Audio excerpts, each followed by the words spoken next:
বাংলাদেশ জাতীয়তাবাদী দল বিএনপি জাতীয় নির্বাহী কমিটির চেয়ারপারসনের সম্মানিত উপদেষ্টা সাবেক বিরোধী দলীয় চিফ হুইপ আফজাল ইসলামের সম্মানিত প্রধান অতিথি আব্দুল কালাম আজাদ এর মধ্যে পবিত্র কোরআন থেকে তেলাওয়াত করবেন বিশিষ্ট ওলামায়ে কেরাম। أعوذ بالله من الشيطان الرجيم بسم الله الرحمن আজকের এই প্রতিবাদ সমাবেশে প্রধান অতিথি হিসেবে উপস্থিত আছেন চেয়ারপারসনের সম্মানিত উপদেষ্টা জালিল আবেদিন ফারুক। ষড়যন্ত্রের প্রতিবাদে তৃণমূল আন্দোলন নাগরিক কর্তৃক আয়োজিত আজকের এই প্রতিবাদ সভা সম্মানিত সভাপতি ও তৃণমূল আন্দোলনের আমরা যেগুলা দেখছি প্রত্যেকটা জায়গায় সরকারের দোষররা বসে আছে, যেখানে আমরা যেটা দেখেছি এই দুর্নীতিবাজদের হাতের যন্ত্র উদ্ধার করতে পারবে সরকার। এই টাকাই ছিল এই টাকাগুলা রিকভারি করার জন্য সবচেয়ে বড় শক্তি টাকা। সেই টাকা যদি আমরা উদ্ধার করতে না আমরা দিতে পারি না, কারণ বাংলাদেশের জনগণ এই সারা বাংলার জনগণকে নিয়ে তার পাশে আছে।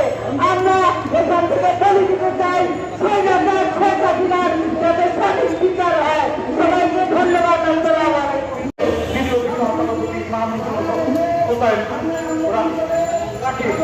এবং তাদের জেলা পরিষদের সহসভাপতি ফজলুল আলম এই মধ্যে বক্তব্য রাখবেন সন্তান কুষ্টিয়া জেলা বিএনপির শিশু বিষয়ক সম্পাদক মীর মমিনুর রহমান সুযোগকে তার বক্তব্য রাখার জন্য অনুরোধ করছি।